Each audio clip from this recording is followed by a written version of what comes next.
Olá, sejam bem-vindos à nossa 10ª aula de estudo do Itinerário da Mente para Deus de Boaventura de Banho Régio.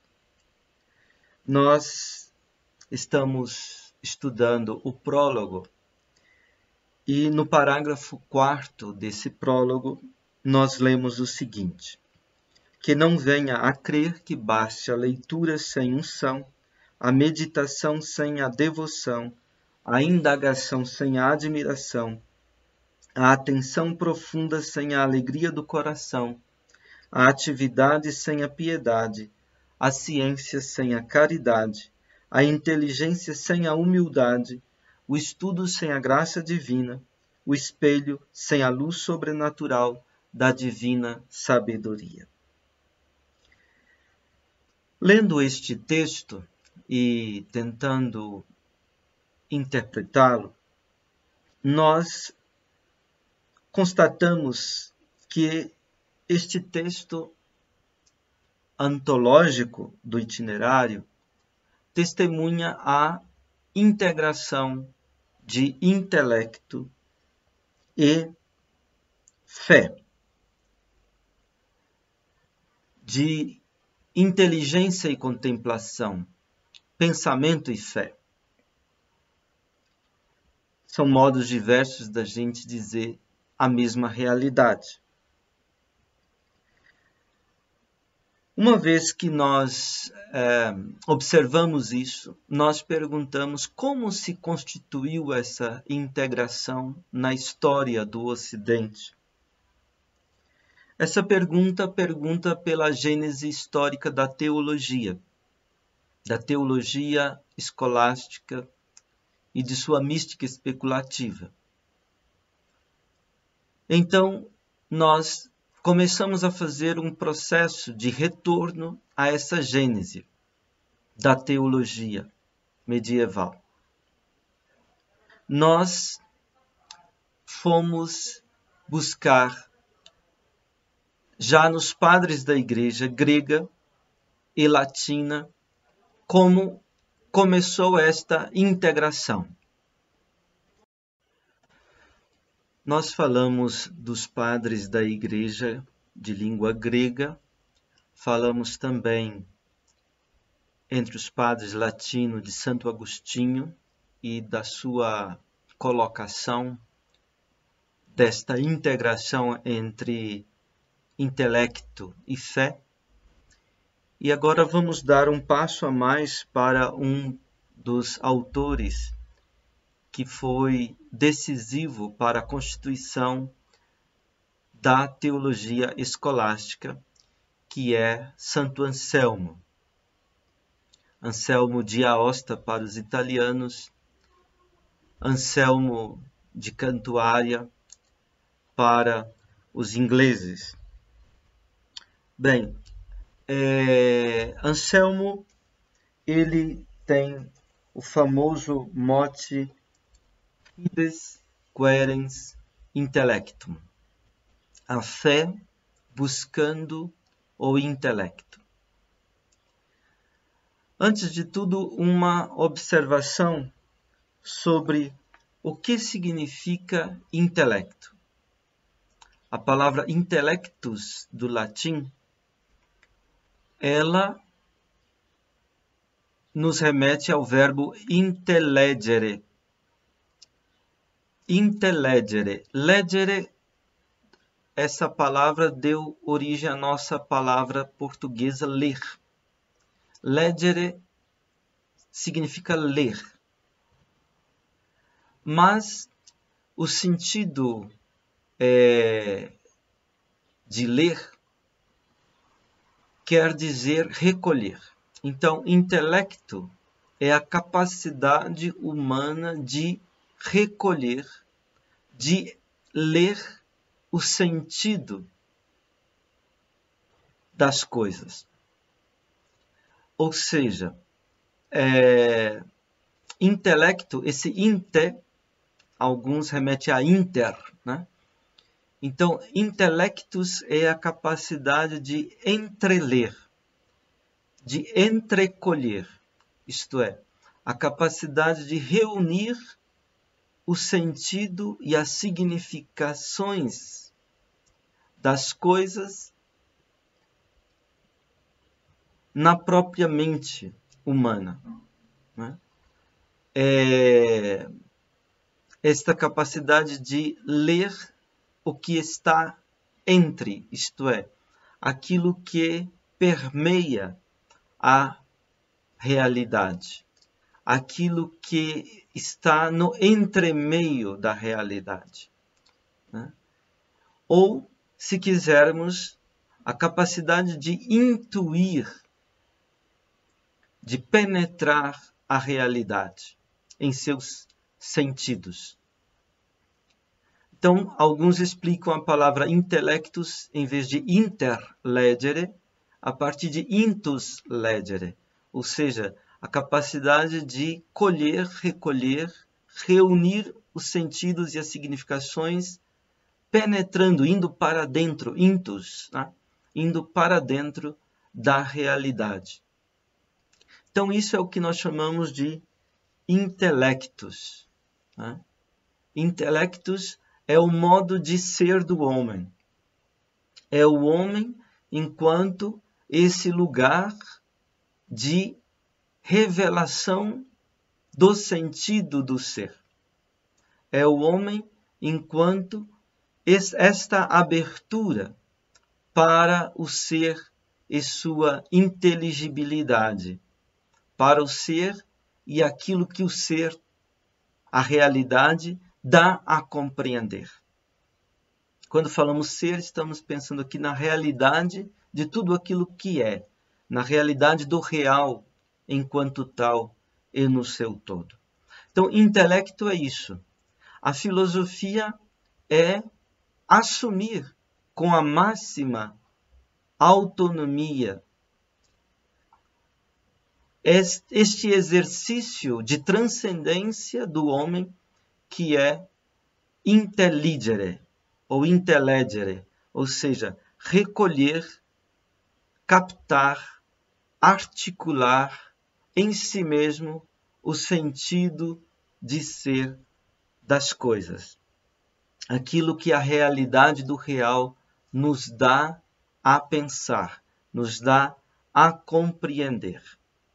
Então, a fé buscando o intelecto. Este era o mote de Anselmo. Não se chega à fé a partir da razão. Não é com base numa argumentação, numa conclusão, né, que o homem chega à fé. A fé no sentido teologal da palavra, ou seja, a fé como um modo do homem existir no relacionamento do discipulado de Jesus Cristo crucificado, como pensavam a teologia franciscana. A fé só se chega com o salto da própria fé. Ou seja, para entrar na fé é preciso já saltar desde a fé de alguma maneira. Não há uma passagem, não há uma intermediação entre a não-fé e a fé. Essa passagem é, na verdade, um salto no qual o homem se dispõe e se abre para o mistério de Deus, para o seu chamado, para o seu seguimento. Então, a fé é exatamente esta prontidão obediente pela qual o homem salta, se entrega, se confia ao mistério do Deus que lhe vem ao encontro e que o chama, o provoca, o convoca. Então, a fé ela não se fundamenta na sabedoria humana, naquilo que a razão humana é capaz de alcançar a partir dela mesma. No entanto, a fé, ela procura de bom grado, com simpatia, essa disposição humana de captar, recolher, reunir o sentido das coisas. Então, essa subsunção do intelecto na dimensão da fé é isso que se chama teologia. Ou seja, que aquele que já renasceu na existência da fé, que se encontra na nova vida, no novo sentido de ser que a fé lhe abre, que este procure reunir, captar, inteligir aquilo que lhe é possível desta mesma fé, aquilo que esta fé lhe dá a compreender. Esse empenho de compreender.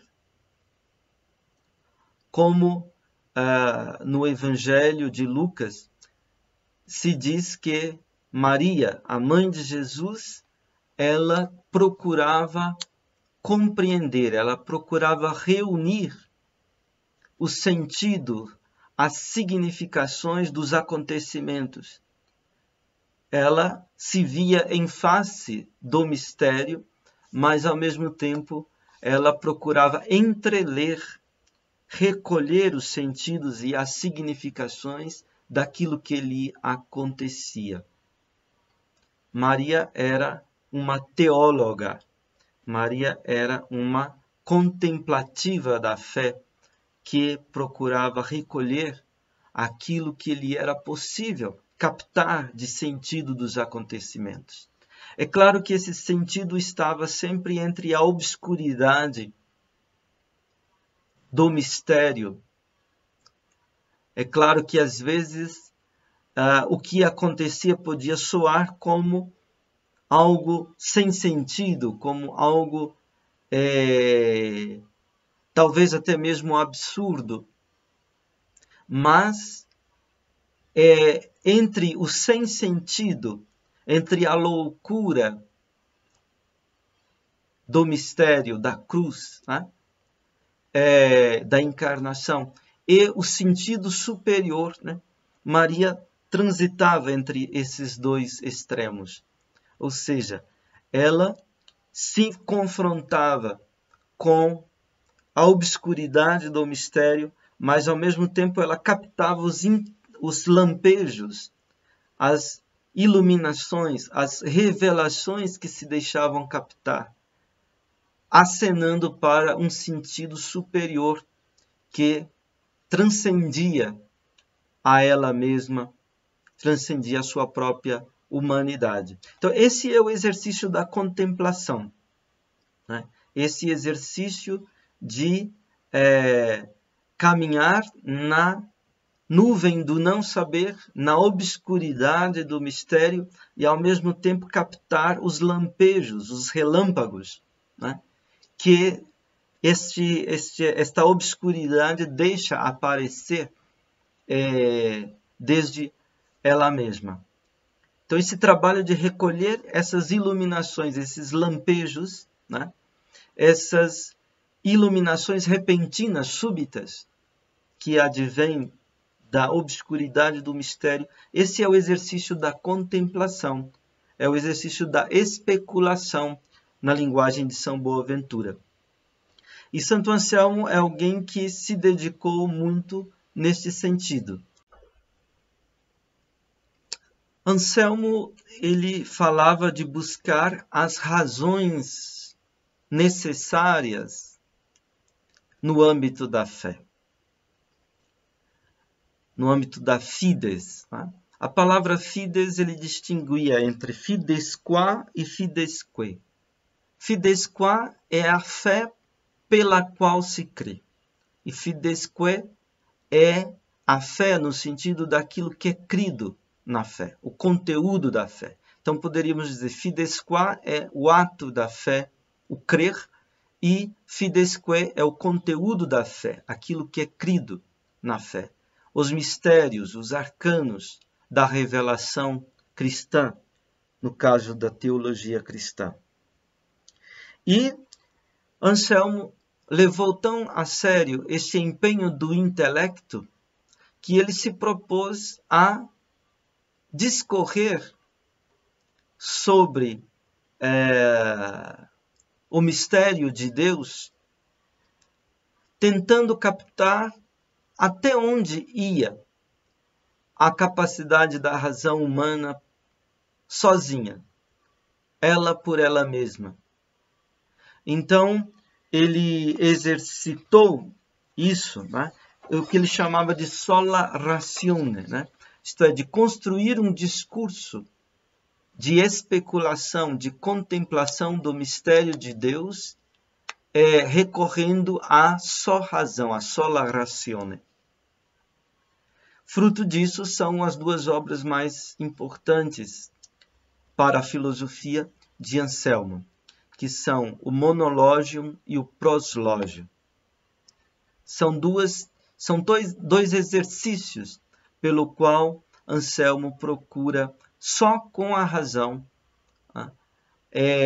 testar, pôr à prova o que se pode dizer do mistério divino. Ele pressupunha certamente a fé. Ele estava no movimento da fé buscando a intelecção, mas ele não recorreu às autoridades das Escrituras, nem às autoridades da tradição cristã, e só com a razão ele tentou construir esse discurso, desafiado pelos monges do mosteiro no qual ele vivia. Então, essas duas obras são paradigmáticas, o Monologium e o Proslógio. No Proslógio, temos o famoso argumento único da existência de Deus, um argumento que fez muita história na história da filosofia. Anselmo, no seu De Fide Trinitas, sobre a fé na Trindade, escreve: os meus dois opúsculos, isto é, o Monológio e o Proslógio, os quais foram redigidos maximamente com o escopo de poder provar com razões necessárias, sem a autoridade da Escritura, aquilo que nós temos por fé sobre a divina natureza e sobre as pessoas anteriormente à encarnação. Então, esta iniciativa de Anselmo de provar com razões necessárias, sem a autoridade da Escritura, aquilo que nós, isto é, os cristãos, têm por fé sobre a divina natureza e as pessoas divinas, isto marcou, digamos assim, o nascimento da teologia escolástica na Idade Média. Os argumentos de autoridade precisam ser robustecidos com os argumentos de razão.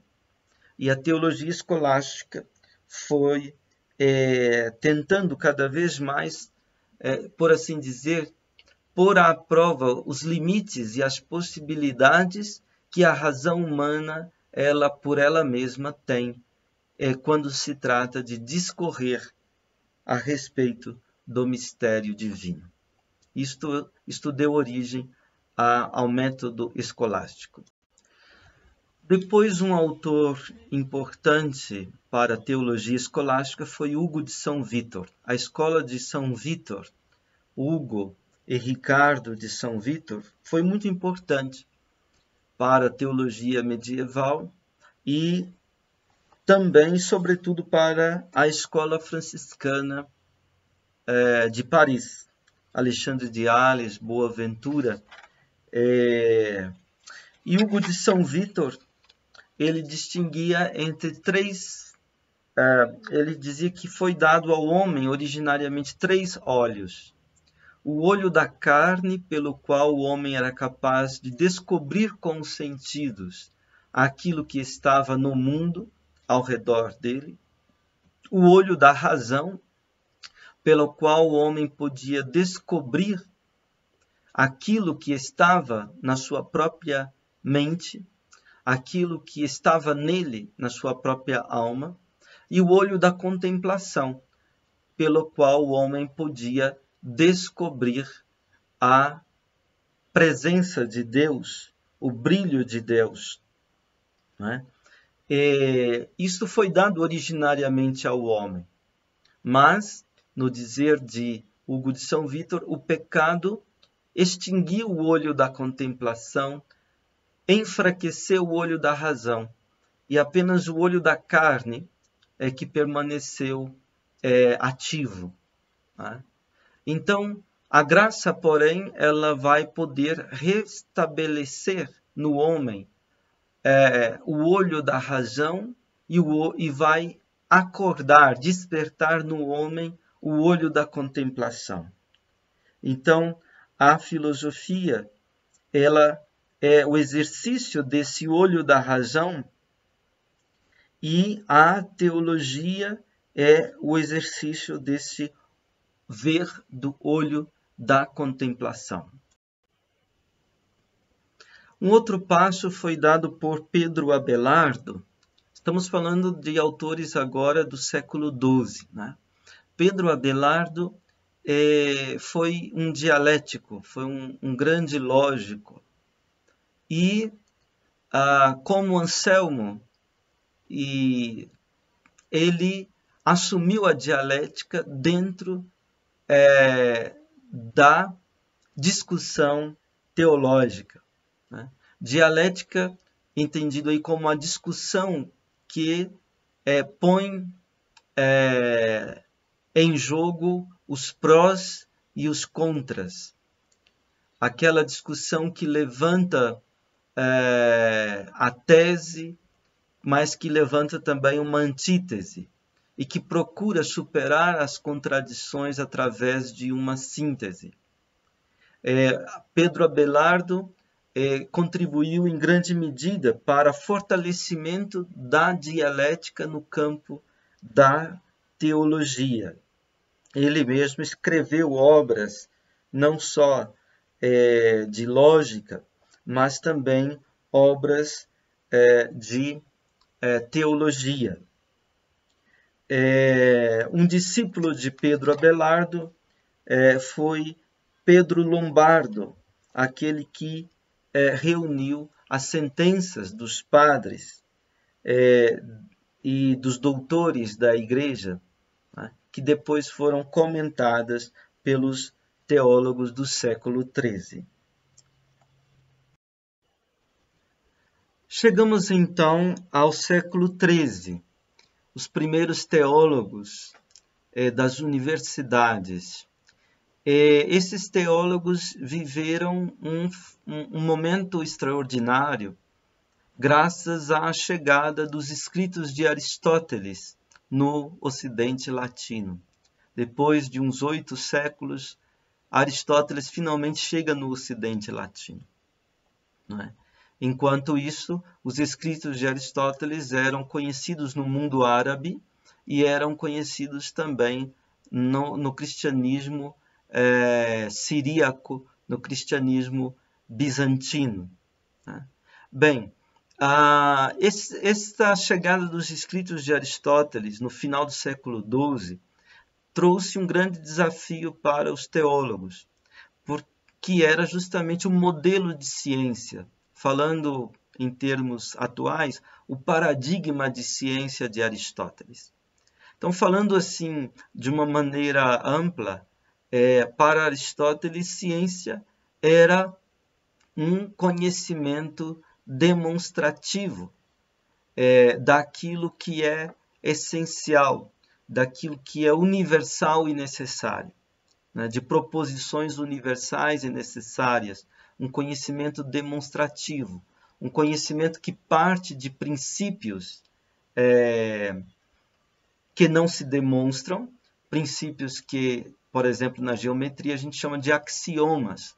Axioma quer dizer dignidades, aquelas coisas que são dignas na medida em que são princípios intuídos pelo intelecto imediatamente e que não podem ser demonstrados, mas também não precisam ser demonstrados. Aristóteles dizia: não se pode pedir demonstração de tudo. É uma apaideusia, é uma falta de formação do intelecto, uma falta de educação, pedir demonstração de tudo. Ora, a ciência parte do indemonstrável, parte daquilo que é indemonstrável, mas que é intuível imediatamente, é autoevidente. Aquilo que, por exemplo, na geometria se chamam de axiomas. E a partir destes princípios se vão inferindo, se vão tirando conclusões, né? Isso seria o trabalho da ciência, de demonstrar novos conhecimentos partindo dos primeiros princípios, partindo dos axiomas, daquilo que é indemonstrável, mas que é auto-evidente. Então, a gente parte daquilo que é mais conhecido para chegar ao menos conhecido. Esse era o trabalho da ciência na concepção aristotélica, a demonstração, né? Bem, quanto às ciências comuns que o ser humano cultiva, isso não é tão difícil de entender. A questão para os teólogos é como a teologia poderia se enquadrar dentro desse paradigma de ciência de Aristóteles, né?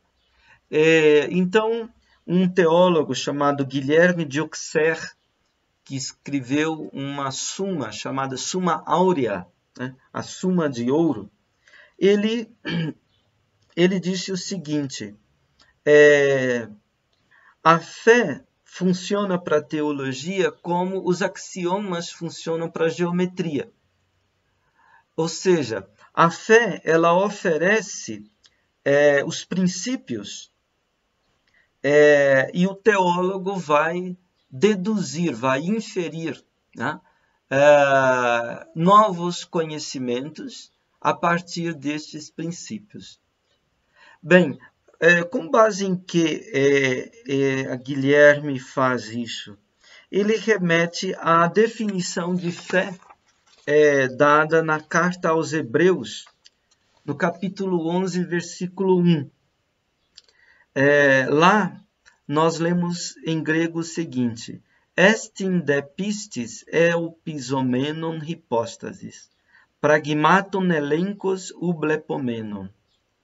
A fé, pois, é a hipóstase, é a substância, é o sustentáculo daquelas coisas que são esperadas. Portanto, a fé nos remete para o futuro. A fé, diferente da crença, a crença é uma convicção mais forte do que uma mera opinião e menos fraca do que uma ciência, né? A crença ela tem a ver com a evidência de experiências passadas, né? A fé, no entanto, diferente da crença, ela é um apoio, uma sustentação que se dá no presente para as coisas esperadas, para as coisas futuras, né? Esse é o início da definição de fé que nós lemos na carta aos Hebreus. Estin de pistis, a fé é, pois, elpisomenon hypostasis, sustentáculo, sustentação, substância, presença duradoura, constante, né? Perseverante daquelas coisas que se esperam. A fé é o sustentáculo da esperança, poderíamos dizer assim. Depois ele acrescenta essa definição da carta aos Hebreus. Pragmaton elenkos ublepomenon. A fé é a demonstração ou o argumento daquelas coisas que não se veem. Vejamos o paradoxo dessa definição, né? A fé é a demonstração das coisas que não se veem. A fé é a sustentação presente das coisas que são futuras, que ainda se esperam. A fé é a demonstração das coisas que não se veem. Aqui aparece a palavra elenkos, que aparece também nos escritos de Aristóteles. Em vez de demonstração, poderemos também traduzir por argumento, né? Então, era assim que se traduzia,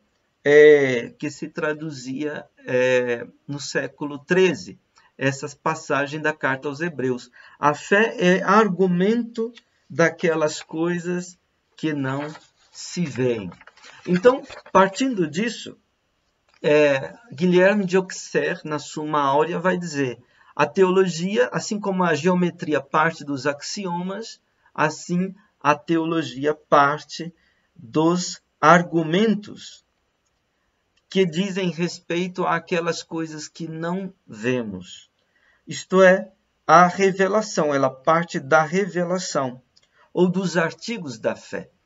Quando os cristãos dizem, eu creio em Deus Pai Todo-Poderoso, Criador do céu e da terra, etc., aí ele está proferindo os artigos da fé.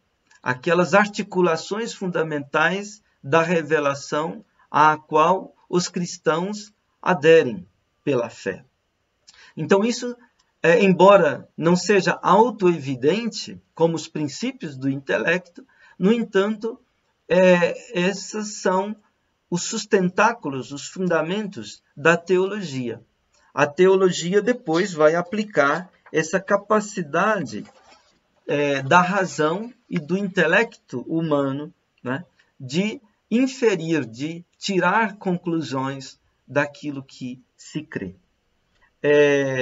Guilherme escreve assim: quanto maior em alguém é a fé, tanto mais rapidamente ele vê razões desse gênero. Pois a fé é uma iluminação da mente para ver Deus e as realidades divinas. E quanto mais é iluminada, tanto mais claramente a alma vê não só aquilo que é assim como esta o crê, mas também em que modo seja assim e por quê. Isto significa intelligere. Então, aqui de novo, o motivo anselmiano e agostiniano. Ou seja, quanto mais alguém crê, mais ele compreende, mais ele capta os sentidos, reúne os sentidos, ele intelige, ele compreende. Porque a fé é uma iluminação da mente para ver Deus e as realidades divinas. Isto é, para contemplar a Deus. A fé é uma iluminação, uma ótica que se abre para a contemplação de Deus e das coisas divinas. E quanto mais alguém crê, mais ele vê não somente que é assim como ele crê, mas de que modo é assim e por que é assim. E isso são as razões, os sentidos da fé que a teologia vai explorar.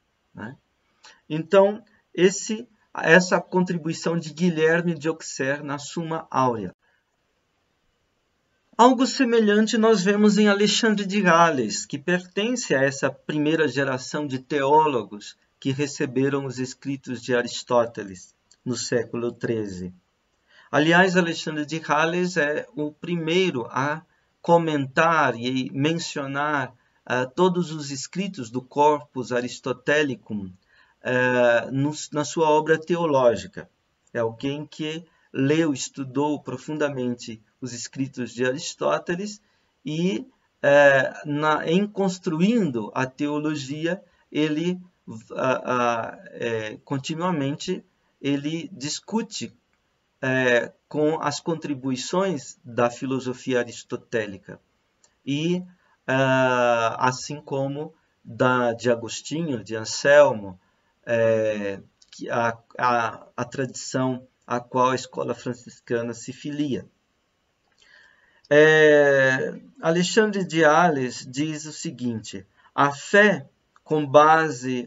pela qual se crê, fides qua creditur, né?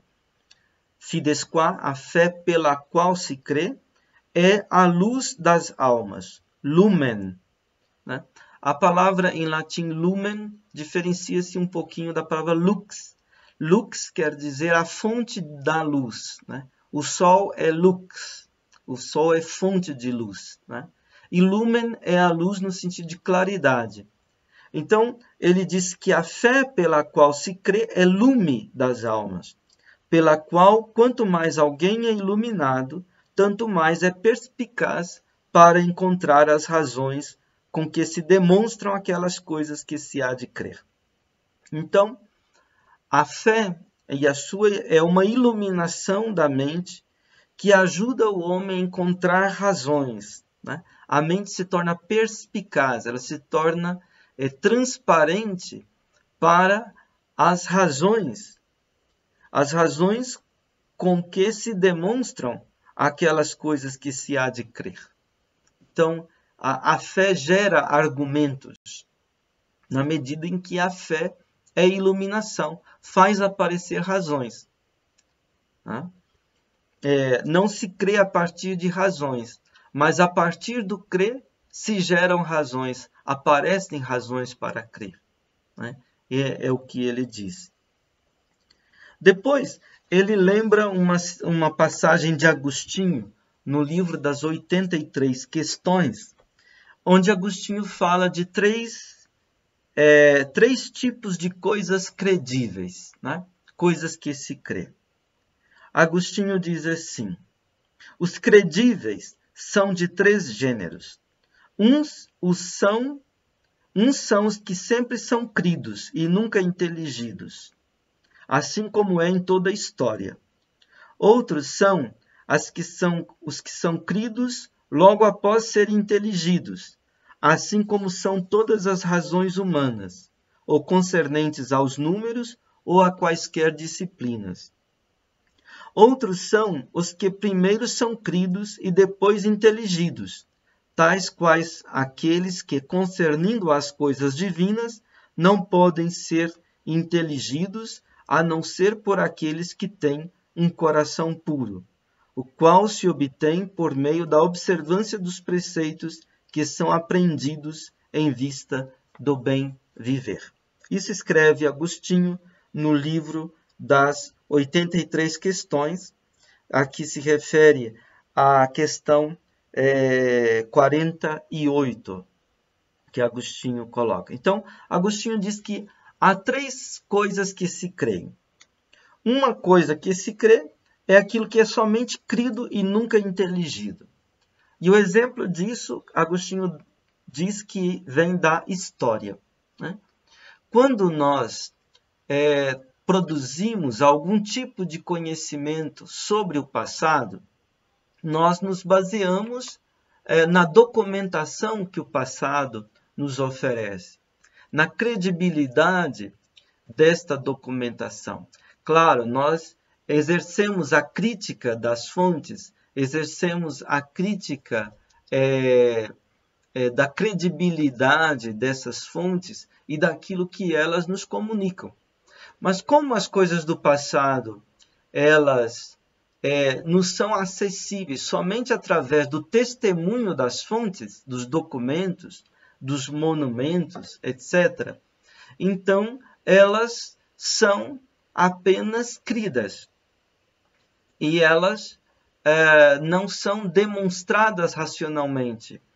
É que as coisas da história são fatos e são coisas, portanto, singulares, né? E enquanto que a intelecção ela procura captar conexões necessárias e proposições universais. Então, no entendimento de Agostinho, os testemunhos do passado, eles são cridos, não são inteligidos. É claro que depois a ciência da história, ela tenta produzir um conhecimento, digamos, em termos de razões, né? Da conexão entre os fatos, etc, etc. Bom, mas para os antigos, uma ciência da história não existia, porque ciência é conhecimento do universal e do necessário. E na história, as coisas não são nem universais, elas são singulares, cada fato é um fato singular, e as coisas são contingentes, elas podem acontecer e podem não acontecer. Então, segundo a concepção de ciência que se tinha naquele tempo, não fazia sentido falar em ciência da história. Não é? Então, isso é um tipo de coisa que é apenas crido, não inteligido, diz Agostinho. Outras coisas que são cridas porque foram inteligidas. Isso são aquelas ciências, disciplinas produzidas com base somente na razão humana. E Agostinho dá o exemplo das matemáticas, né? Então, eu creio que 2 mais 2 é igual a 4. Né? Eu creio num raciocínio matemático, numa equação, numa demonstração matemática. Eu creio significa eu dou o meu assentimento aos juízos matemáticos, aos raciocínios, às demonstrações, aos argumentos matemáticos. Dou meu assentimento à medida em que eu vejo que é assim, à medida em que eu intelijo, né? Compreendo, capto a evidência dessas coisas da matemática. Então, neste caso, se crê porque se compreende, se crê porque se intelige. E isso acontece com as coisas que as disciplinas, as ciências humanas, as ciências dos homens, produzem com base somente na razão, diz Agostinho. Porém, isso não basta para as coisas divinas. Para as coisas divinas, é preciso primeiro crer para depois compreender. Somente na medida em que o homem crê é que ele compreende. É que o homem precisa de alcançar um coração puro, diz Agostinho, para a contemplação das coisas divinas. E a fé, e todo o movimento da fé, todo o viver segundo a fé, o seguir os preceitos da fé, os preceitos do amor, no fundo, né? Isso tudo purifica o coração humano para que o coração humano possa contemplar as coisas divinas. E é esse coração puro que dispõe para receber as iluminações da fé. Por isso que Boaventura, nesse parágrafo 4º do prólogo, ele diz: é preciso purificar o coração antes. Do contrário, a luz divina, a luz da revelação, a luz da fé, ela vai brilhar na mente do homem e o homem não vai estar preparado para receber esta luz e ele vai cair numa escuridão mais profunda. Continuando a exposição de Alexandre de Sales, ele diz assim: a partir disso, portanto, torna-se manifesto que há credível que nunca se conjuga com a ciência, tais como são as gestas históricas.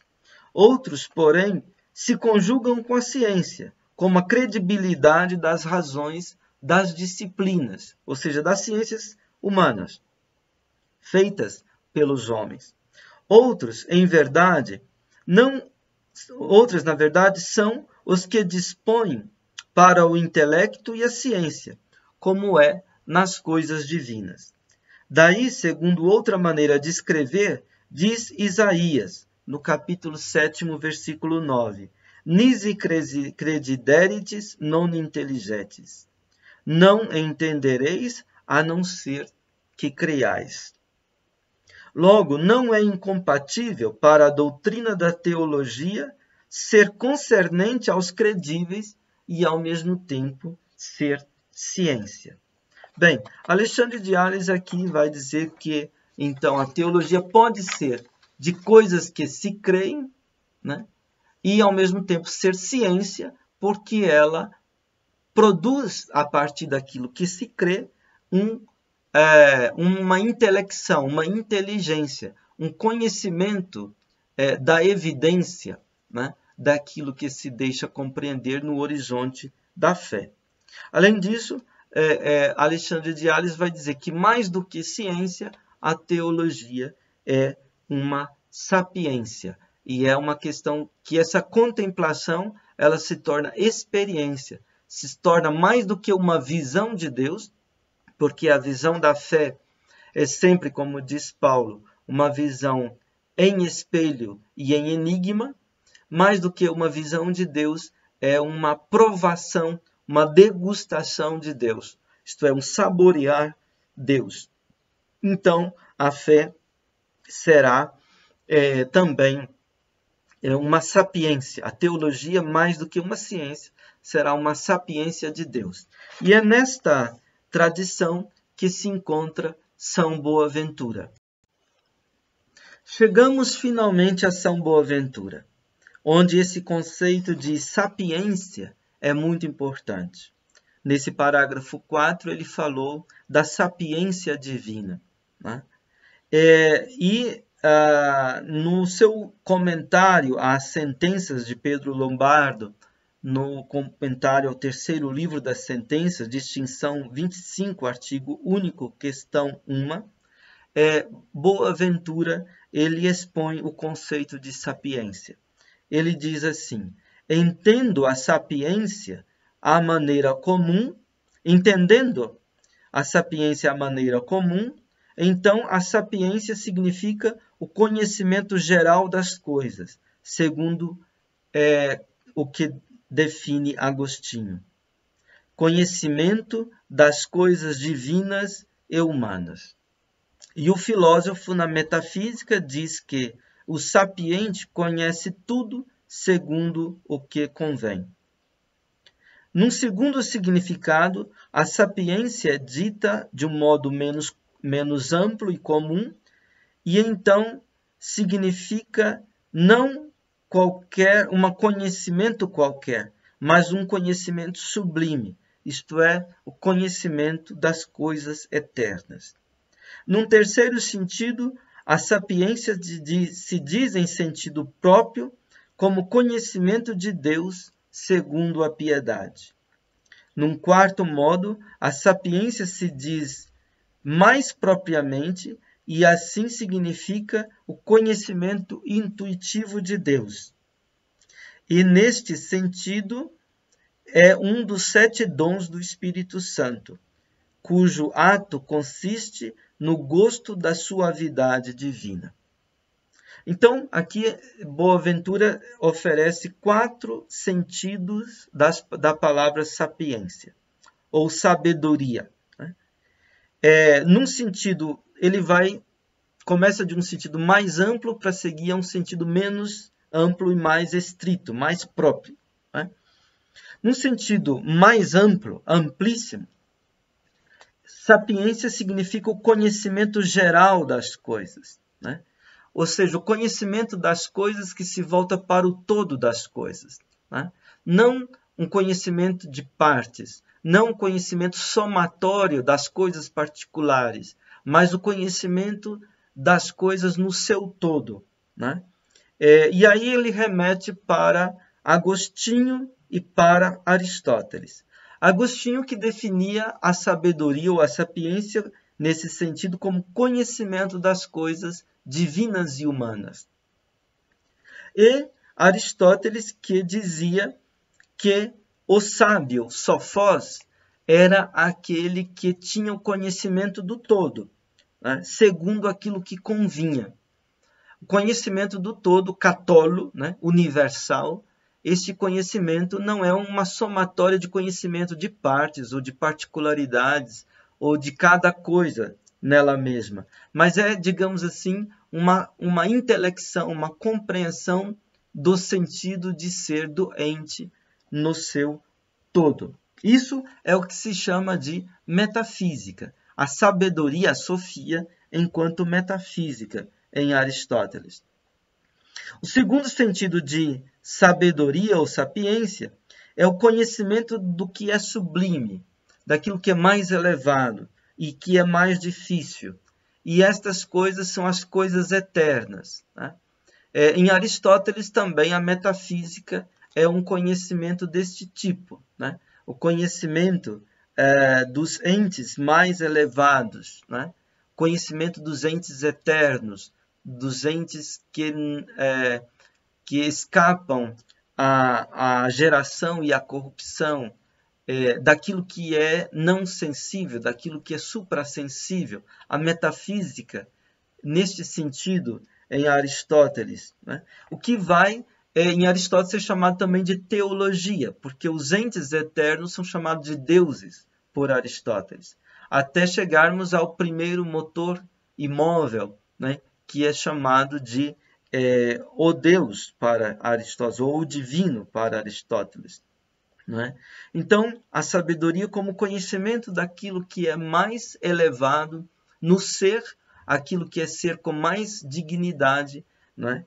E isso Aristóteles chamou de teologia, a esta sabedoria, que não tem o sentido da palavra teologia para os cristãos. Para os cristãos, a palavra teologia, então, vai significar a palavra de Deus ou o estudo da palavra de Deus, né? Diferente da teologia filosófica, que é parte da metafísica. Num terceiro sentido, sapiência, agora no sentido mais restrito e próprio, é o conhecimento de Deus segundo a piedade. Conhecimento de Deus segundo a religiosidade, segundo a devoção do homem para com o mistério no âmbito da fé. E agora, sim, a sabedoria vai ter esse sentido teologal e teológico que o cristianismo dá a ela, né? Então, a teologia é um conhecimento de Deus, mas não segundo a especulação da razão humana pura e simples. É o conhecimento de Deus que é baseado, fundado na piedade da fé, na religiosidade da fé, na devoção e na contemplação da fé. Num quarto sentido, mais estrito e mais elevado, a sabedoria é o conhecimento intuitivo de Deus. Intuitivo significa que Deus se oferece a Ele mesmo a este conhecimento. Mas não é um conhecimento por visão, é um conhecimento por degustação, é um conhecimento por saborear, né? E aí, Boaventura diz que é este o sentido da palavra sapiência, né? Quando a sapiência é um dos 7 dons do Espírito Santo. Ou seja, sapiência como sapere, como saborear, degustar a suavidade divina. Então, a mística, mística especulativa, que coroa a teologia da fé, né? Ela vai ser a celebração e o exercício desta sapiência, ou seja, deste saborear a suavidade do mistério de Deus, através do amor, né? Através do amor ardente, como diz Boaventura aí no prólogo do itinerário. Bem, com isso encerramos a nossa 10ª aula. Agradeço sua atenção e sua paciência. Talvez você esteja impaciente, porque nós paramos várias aulas no mesmo lugar, né? Do prólogo, o 4º parágrafo do prólogo, mas era necessário fazer toda essa recapitulação para que a gente entenda essa integração de fé e intelecto na teologia escolástica em geral e na teologia de Boaventura de um modo específico. Muito obrigado novamente, até a próxima.